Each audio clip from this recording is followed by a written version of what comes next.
Hi, I'm Alex Archbold, and I've been buying and selling antiques since I was 9 years old. From basements to scrapyards, I'll look just about anywhere I can to find lost antiques and collectibles. And sometimes I'll go big and buy everything. I never know what's going to happen or who I'm going to meet. This is our life, this is our adventure, and this is Curiosity Inc.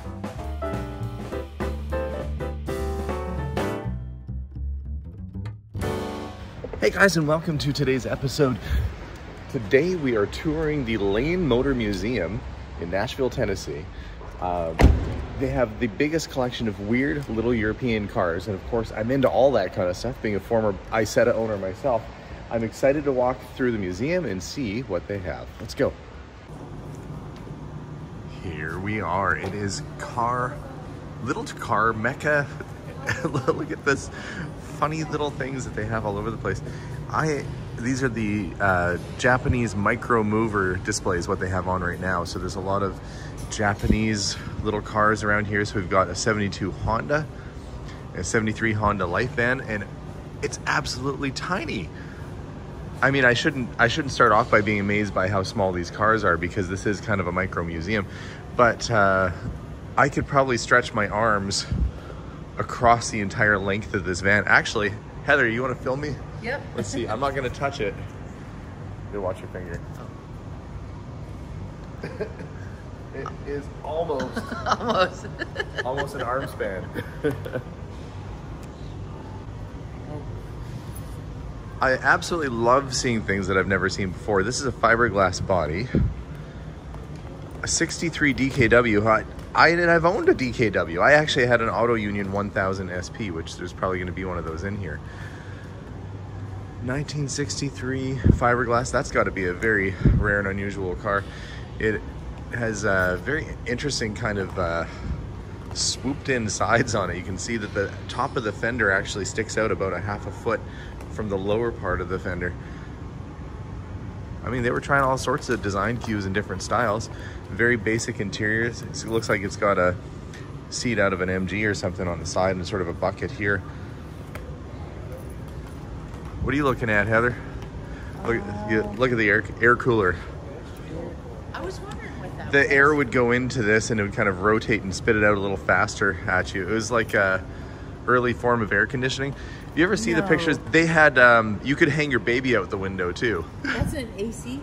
I mean, you wouldn't hang your baby out when you're driving. It's not really air conditioning, but it kind of is a turbine that forces more air in. That's crazy. I've never seen anything like that before. And this has got to be pretty old Beetle as well. 56. Yeah, it's an oval window. But That's interesting. I am not sure what we're looking at next to it. I've got to come over and have a look. It's Volkswagen looking, but I've never seen, yeah. It looks like a Volkswagen, but it's not a Volkswagen. It's a 1939 Hanomag German. So you can see there's definitely some styling cues between this German Hanomag and the Volkswagen. This Art Deco streamlined sort of look was really popular at the time. And that one's actually pretty cool. You like this one? If you've never seen what the inside of a 1939 Hanomag looks like, it's pretty plain. Actually, it really does remind me of a Volkswagen Beetle. Yeah. This is one of the very first Hondas across the way here that was imported, mass-produced, the N600. I don't remember seeing a lot of these driving around, but you talk about little micro cars. That's basically like the Japanese version of the Mini Cooper, or the Mini. That's so little. Why do you think they made them so little? They had small roads, cheaper on gas. You could probably skirt some taxes by having a smaller car. Huh. Here's another one I've never seen before, a 1958 Wiedner Condor, which looks like early Porsche 356 almost. It has almost Volkswagen looking hubcaps, but that's the W for Wiedner. He designed the Amphicar. Before that, he had the Wiedner Condor. It's actually good looking. It's an interesting car. I'd be quite happy to have one of those in the garage. It looks like a Porsche 356. See, I didn't even know I'd have a car on my bucket list, but something like this might make its way on there. Oh, there's a 35 Adler. Oh, see that car is, I had one of those. That's an auto, yeah, I had one, an Auto Union 1000 SP, which is what's next to this white car. This Early is gonna be BMW. your garage one day. Yeah, well, that'd be okay if this was my... Heather said this will be my garage one day. I had one exactly like this, same color and everything. Actually, wouldn't that be something if this was my old car? This looks like the same exact interior. Except, no, it's not. Mine didn't have a little rust around the back end there. I had this exact car. You did? Yeah. It looks like... So many of these German cars look like something else, and that looks like about a 57 T-Bird, but it's not. It just looks like it. Even similar kind of taillights, like Ford-looking taillights, obviously influenced. That's an Auto Union next to it as well. It's its sibling. I wonder, like, if they had like instead of like never have I ever, it's like, yes, I've owned this. Oh, yes, I've owned it. I'd love to play a game called Yes, I've Owned This, but I had a friend who had one of these, and if you look at the Auto Union logo, it's still around today. Auto Union turned into Audi. And so that's these are part of the Audi family. So DKW, is that the car, or is that... DKW is the brand, yeah. I have a friend back in Canada who would be thrilled to see this collection. He actually owns this exact same car, but in blue. And he drives it, Heather, in winter. What? Yeah, I have a friend in Edmonton, and I will see him driving down the road in one of these in winter. And Enjoying it. he is enjoying it, yeah. 62 Elite Type 14. Apparently, at some point, someone offered to trade him a Lamborghini Countach back in the 80s or 90s for it, and he declined. The Countach is worth probably 5 times what this car is now, but at the time, they were worth the same. This goes to show you never know what to invest in, what's going to be the big winner. They even have a Lotus race cars. This is what they sort of designed the Mazda Miata. The early NA series was a similar sort of design to this.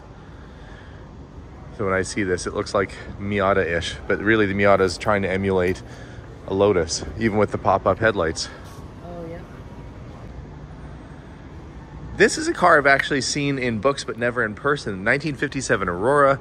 So Father Alfred Giuliano set out to create the safest car ever to be introduced into the United States. So padded dash and structural elements and so forth. And so they built this, which kind of looks like Homer Simpson designed it. It looks like it's missing its, it would have had plexiglass windows on it, which are out now. But look at those wild chromey space seats. I don't know that this would have qualified as a safety car. Like if you go in a rollover, I don't think those, I mean, maybe those chrome roll bars will protect you. It must be like a roll cage, but what a wild looking design. And look at the back end on this thing. It doesn't even look like a car. No, Whoa. this is pretty wild. And they're working on it. And they're doing something to it. Yeah, they're getting it fixed up. Not every car had a regular gas sort of engine. This is the Helicron, and it has a airplane motor in the front, and it has a propeller. And could you imagine pulling up too close to somebody and like you're walking across the road and their butt gets hit by there's not even a cage on the front. No. Small children, everything, just run away if you see this thing coming. But it's essentially an airplane. Yep. Now, I know people at home have never seen one of these. 1932 Helicron. It has rear wheel steering. Oh, wow. Constructed in 1932, propeller-driven car was discovered in a barn in France, placed there by the original owner in the 30s. So they found this in a barn and brought it out. How cool is this? It's essentially like an airplane cockpit. Did they make multiple of these, or this was... Oh, I doubt it. I think this was probably just the... It passed inspection. One of a kind, yeah. And apparently it's road safe. It passed inspection in 2000. So you could drive this on the road with a giant propeller. I mean, it's got a taillight back here. One little taillight. And it does have signal lights. Wow. Oh my goodness. Yep, sure. Let's take her out on the town. I guess to get in the back, well, it says no step, but I guess you'd have to climb inside. Very much just like an airplane. Wild. Here's something else unusual. If you've ever been on a paddle boat and felt that you couldn't control it properly, imagine having that same experience on land. It's the 1969 Gert Le Voiture Electronique, the French, and their odd designs. It's probably about 6 feet long. 2 people with absolutely no seatbelts or protection whatsoever. And you control it just with the joystick like a video game. Like an early Atari video game. I can picture you take. Looking at the scale of these old race cars, this is a 1950 Tatra T607 Monoposto. It's a replica. They've built it to emulate the original race car. But these are just itsy bitsy tiny, and you're flying down the road. 1962 Sherdlu BMW H. This is a very impressive museum. They've got everything from sort of modern marvels like this Lotus bicycle, which I didn't even know they made, right down to 1910 Harley Davidson. Of course, you got to have a Harley, and that's a board track racer with belt drive. This would be a fun car to go ripping around the track on. This means business. In 1985 MG Metro Rally car. This would be a Dorian car. Oh, Dorian, I guess my brother-in-law would like this. See, I like this. I think that is super cool. 58 Tornado Typhoon. Just it only has a headrest behind the passengers. No, well, that's the driver's on the right. This is an English car. Oh. Yeah. So they want the passenger to hit their head on the bar. Yeah. Or you wouldn't really have a passenger with you too much, I guess. A navigator maybe, but I think this is super neat. It's throwing off all kinds of speed racer vibes. If you ever wanted to know what it felt like to ride down the road in a tipped over suitcase, a 48 Larmar. And they say that it boasts the claim as the world's narrowest car, was introduced in World War II. It is just one seat. Would you drive around in this, Heather? No. No? I'd probably never get out. I couldn't get out. What if they had a bunch of these, like at a go-kart track? Oh, yeah. Then, yeah. If I was racing you, for sure. The interior is very basic, and because it's old, it has like the same kind of gearing shifter and stuff that you'd have on a much larger car. I recognize that's an MGTD windscreen, like a Lucas windscreen wiper. But the tires are the size of a dolly, like a cart. And then you think that's small, Heather, then look right next to us. Oh, who can fit in that? The 1964 PL50. Now that is a clown car if ever there was. I think it'd be fun to try and fit in there and drive it around. Go ahead, try. No. Let me get it on video. It is. It's only probably about 4 feet, 5 feet off the ground. It's not a big. No, and then it gets smaller even yet. Oh my gosh. Oh yeah, that would be under 4 feet. That's like, I mean, why? I guess it looks like fun. Like I look at it and I think it's fun, but I would not want to go in traffic like on the interstate on one of those. Did you imagine? We start getting into some larger manufacturer made one-off sort of vehicles. This is the 91 Alfa Romeo SZ or Z, depending upon how you like to say that letter. Sporty, odd. It's got 6 headlights. And when you look at the interior, you got a multicolored steering wheel. It wrapped in leather. Do you know what the emblem means? It's their crest. I can't remember exactly. I should know. It's a serpent eating a person, though. See, there's a little guy. He's unhappy with his current situation. He's getting gobbled up. Somebody at home will put it in the comments. 39 Fiat. That's a kind of a cute looking little thing. It's very streamlined and swoopy. It's like it looks like it's carved out of clay. Just all these lines are very complicated. To do that in the 1930s. Yeah. 1971 Autos 820 Grand Prix. Looks like a little Lotus. That's what I love about museums like this, is that they show you cars that you're just never gonna see, even at a car show. Oh, well, you'd see this. That's a Bertone. Actually, it's a Bertone, but it's a Fiat X19, but it's the Bertone Special Edition. So no, I guess you wouldn't see that one that often. Darn it, they got me. A little Fiat Panda. Jeremy Clarkson makes fun of these all the time. 1950 Saab 92. To think that's an early Saab. Oh wow! Look at its face. It doesn't even look like it's happy to be a car. Like, I'd rather be doing anything else than being a car right now. They made it look like a little sad. I had one of these. This is a Volvo 444. I had a 544. Same thing basically. But so Heather, imagine you didn't know me at the time, but I had one of these in white and I drove it year round. Yeah? In winter and snow. That wasn't that long ago. It was a great car actually. Made it through snow drifts and had a decent heater in it. Because it was heavy, you think? No, it's not even a heavy car. It's just narrow tires get through snow like nobody's business. And it's made in Sweden, so they had to develop a good heater because their weather's cold like Canada. So it ended up actually being an excellent vehicle. I kind of miss it. You know, it was fun driving that around. You'll own one in a month now. I'll own one in a month. I need another garage. Here's a nice Citroën Berlin. And it has these massive extra gas tanks mounted on top of the fenders. This probably was 1938. They said during German occupation of France, gasoline was scarce, expensive, and they offered systems to be powered by alternative fuels such as wood, coal, or charcoal. Oh, I see. This car's been modified to run on coal gas. That's what these big giant tanks are for. Wow. I would be a little bit worried driving that. Oh, those are a pretty robust vehicle. They use them in safaris, actually, you know, even... Not with coal gas. No, I've never seen one modified like that before.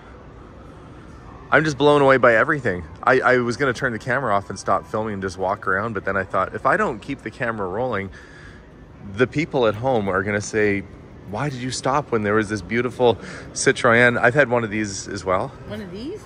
Yeah.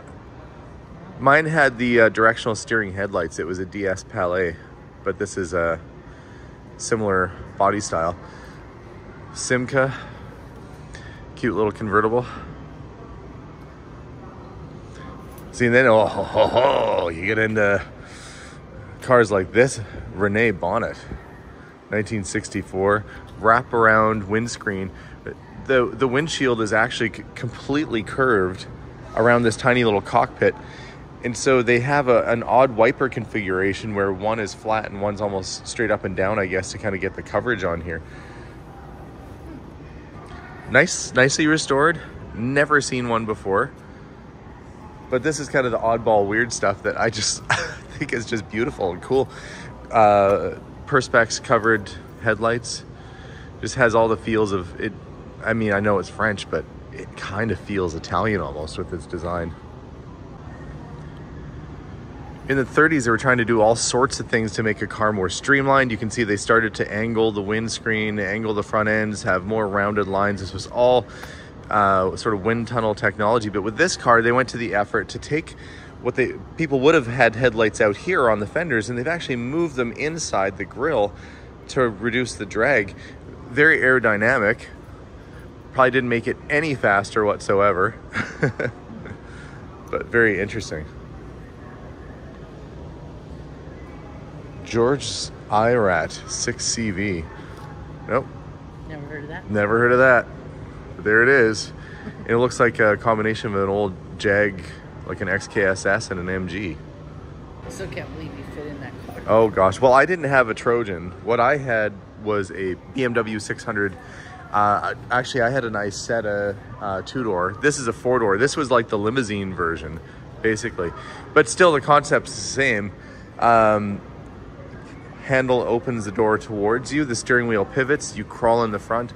I barely fit in there. My head was leaned over. One of the reasons why I ended up selling it was, not unsurprisingly, it was too small. This is a Messerschmitt, though. What's cool about these is Messerschmitt were famous for making fighter planes during the war, and after the war, They use the same kind of canopy design that they had on their fighter planes for the roof system on this. Very desirable little 3-wheeled car. It is 3-wheeled. The back wheel is powered kind of like a motorcycle. You got 2 turning wheels on the front. And Did they make a lot of these? Oh, they made a fair number. They made 25,000 of them. So they're out there. It has more like an aircraft style steering wheel. And you've got your seating position is very much just like an airplane. So what they wanted to do is they were trying to make like a fighter plane you could drive on the road. And they oddly sold these in North America to people who thought that would be a practical thing to have. I guess at some point somebody's going to say that about a Polaris Slingshot or any of those other odd cars that you see driving around now. And this looks like a tiny little AC Cobra. I didn't even know that Vespa made cars. They're famous for their scooters. Didn't even know they tried making a car. It looks like a little Fiat. Oh yeah. It was well finished and competed successfully with the Fiat 500. It looks like a little Fiat 500. Oh, it's a Berkeley. I didn't realize these were this small. I've seen pictures of these and thought they were cool, but I never realized it was a micro car. I learned something every day. Looks like a tiny little AC Cobra. But instead of a V8, you probably have pedals. Actually, it says top speed is 65 miles per hour. It has a twin air-cooled 2-cylinder 2-stroke engine. I heard a noise across the museum. I don't know if you guys can see. They actually started the propeller car. So we're gonna come over. He's giving a demonstration right now.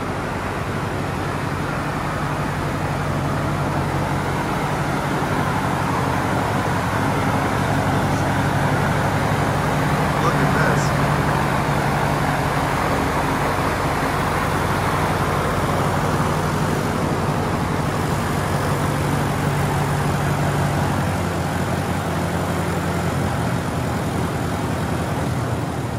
I wonder if you could see through the propeller when you're driving. Yeah, you can see just fine.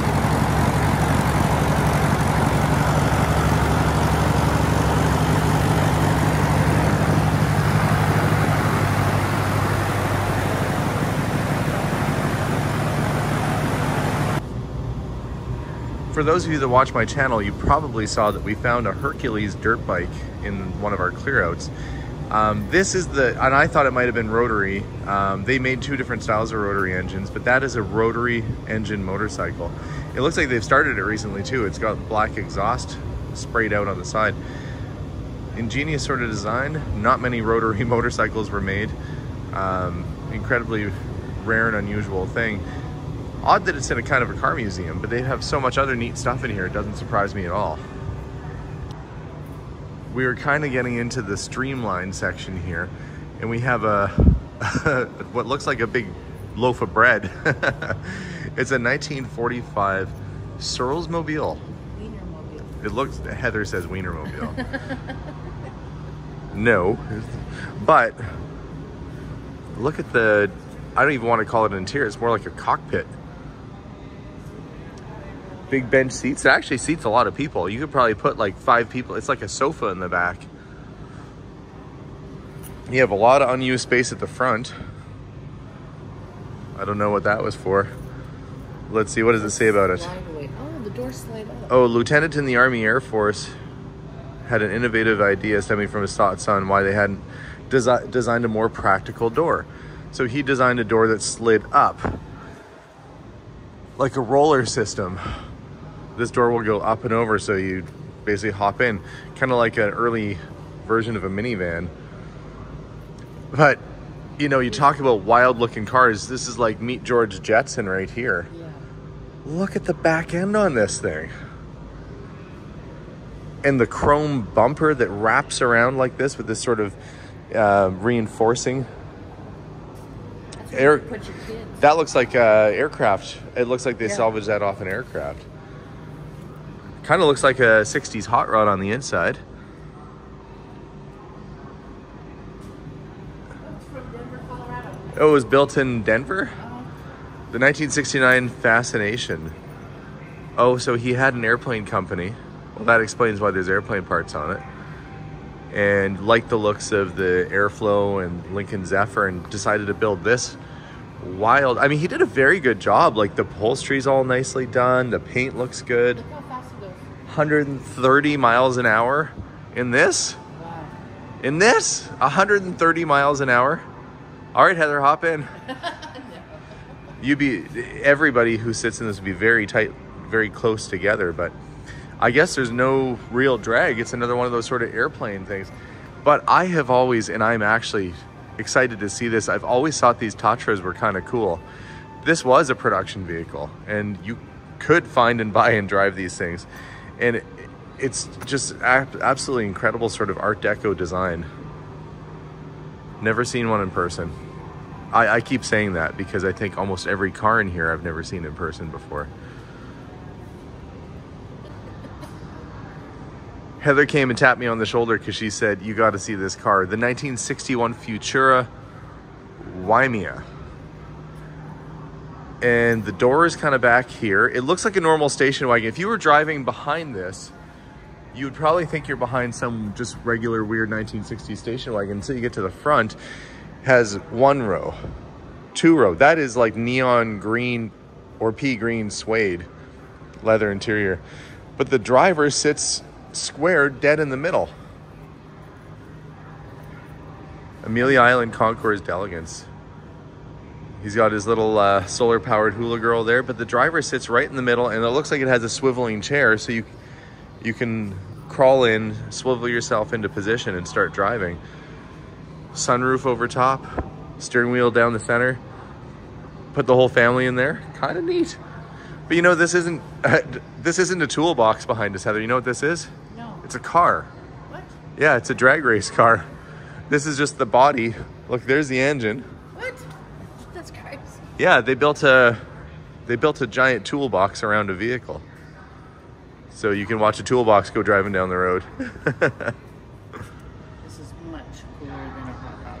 Oh, Heather likes this more than the hot dog car. Here's another propeller-driven vehicle.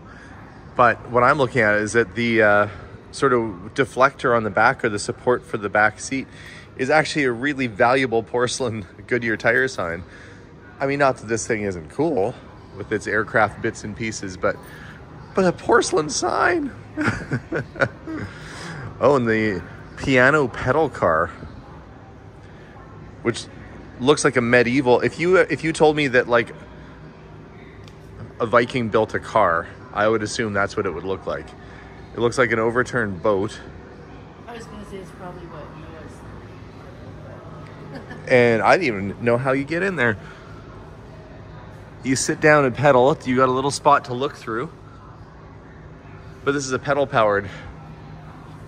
I mean, you're just adding a bunch of weight. At some point, why wouldn't you just ride a bike? Unless you were fortified. I just think I'd be a little nervous seeing that coming towards me. But then I'd be less nervous when I hear the squeaky sounds of somebody pedaling. Like a Monty Python. 69 Subaru Peanut. I'm going up there to get them. Well, I mean, it's a vehicle division that's still around. Let's see, is this a factory vehicle? I'm going to read what it says here. It says, Mort Smith was a Subaru enthusiast, and he built this special car out of Subaru parts called a Peanut. So it's a custom built car. It is actually kind of cute, I will say. Some of these things look like they'd be fun to ride around. Others look terrifying. 1950 Martin Stationette. It's like a little micro Woody wagon. It's got fold-down seats. I guess the seats fold up so it's easier for you to get in and out of. You've got the engine right behind you there. Oh.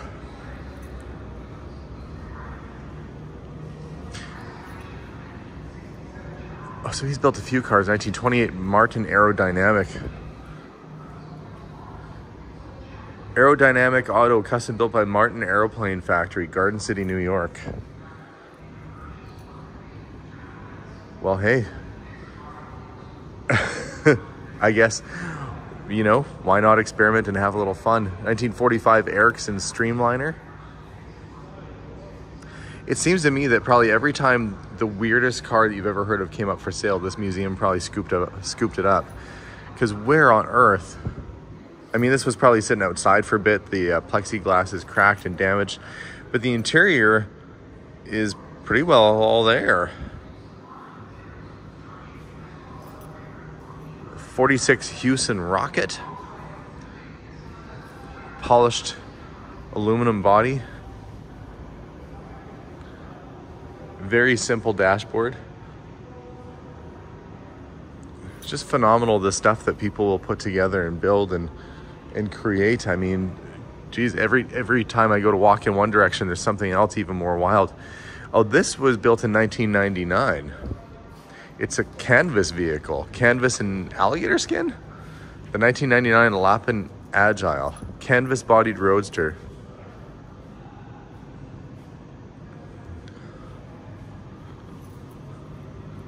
I mean, to this day, people are still making weird and wild stuff. This isn't a fad that's just come and gone. It's still happening.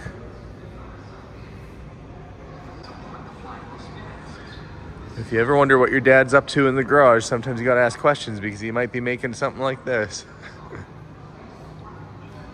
1961 Von Dutch rocket car. Oh, this is a Von Dutch vehicle. Looks like it was a belly tank off an airplane. No doors for that California custom culture. I was looking right next to it. We have this funky little thing. Look, I like that it has a license plate. Like, sure, take it on the road. It's powered by a gyroscope. You ever heard of that? Well, that's what they did here. It has a gyroscope for an engine, and apparently it's drivable. You can take that out on the road. This wild, it's got two wheels, a stabilizer bar for when it tips over. Probably terrifying to ride. Little training wheels on the back. I can't even imagine. I know I was kind of showing the Tatra before. When you look at the front end, and it's got the third wheel kind of like the Tucker. And again, different model, one sort of unified enclosed headlamp, but you've got three separate lights and one in the center as well. Just so very interesting. And I feel like I've entered the land of Fiat. We have some Italian stuff over on this side. Fiat known for many little micro cars over the years. There's a Simca Gordini. It's just a handsome looking little racer right there. Somebody's put signal lights on it. I wonder if they actually took this thing out on the road. I don't see headlights, but you don't normally need signal lights on the front of a race car. Yeah, look, it has a taillight and a license plate. Somebody was driving this on the road. There goes the airplane car over there again. There is just so much to see here.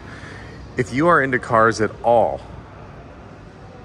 even if you're into North American cars or you're not into little micro cars like this is worth coming to just to see the ingenuity, the things people have done and put together over the years, and it gives you a different perspective on automobile culture.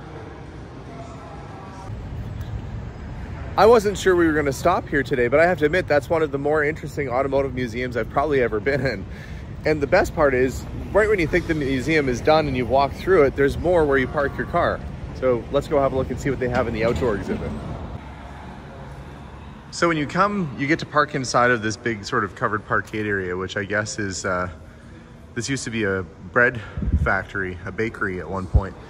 But they've got, you know, just hanging out in the parkade, a Citroen Traction Avant, and a big giant 6x6 truck that's for sale, a deck hauler truck.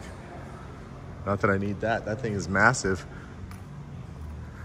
Heather's scratching at the door to get back in the rental, but I just want to walk up top where that fellow is and see these other few cars that are up here right by where we parked. Before I head over there to have a look by where we parked, there are some military vehicles parked outside here. This, if you want a little Daimler Ferret Scout car, you can actually drive these on the road. Somebody's got one for sale, 10 grand. In my town, there's a guy that has one of these that he drives on the road, and he will go to cars and coffee sort of events and park it and grab a coffee. He has to climb out of that little turret up there every time he wants to go for a ride, but you could too. 10 grand, roadworthy armored vehicle. Oh, and then, or if you want to go out into the Arctic, there you go. Some big skis on that guy, big propeller on the back, a 42 Tatra prototype aero luge. More Auto Union vehicles, 37 Tempo, World War II era vehicles. And this oddball little guy here, a 1988 Citroën CX Tissier, turned into a car hauler. So it has this big ramp for hauling cars on the back with a winch attached to it. I mean, if you need a vehicle for hauling other cars around, why not something completely wild and different? And being that it was a front wheel drive car, probably wasn't that big of a conversion to lop the back end off and turn it into a car hauler. Or if I need to replace my current ambulance, this one doesn't have a for sale sign on it, but yep. That is one boxy big vehicle. I'd probably forget that I have, 10 feet of height above my head and drive through parkades and stuff. So much fun stuff to see. And so many fun cars that I've never even heard of, like a Licier or Licier, L-I-C-I-E-R. This is like some kind of high performance race car. It's actually really good looking.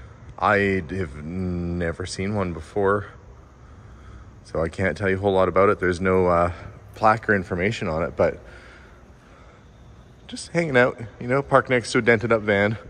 I guess this must be sort of their overstock area or their, outdoor exhibit, but you've got more micro cars, 56 Henkel Cabine, a 34 Tatra T49, it's a 3-wheel. Almost looks like a truck, but it's just to get you around, get you where you need to go. Morgan F Super 3-wheel. Morgan 3-wheel is apparently great fun.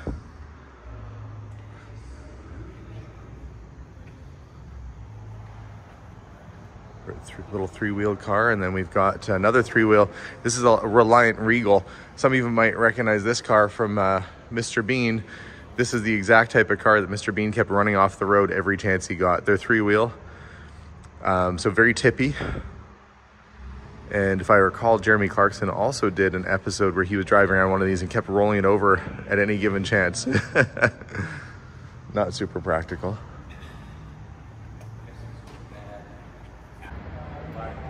Well, guys, that was a lot of fun. If you're ever in the Nashville area, you got to come down to the Lane Motor Museum.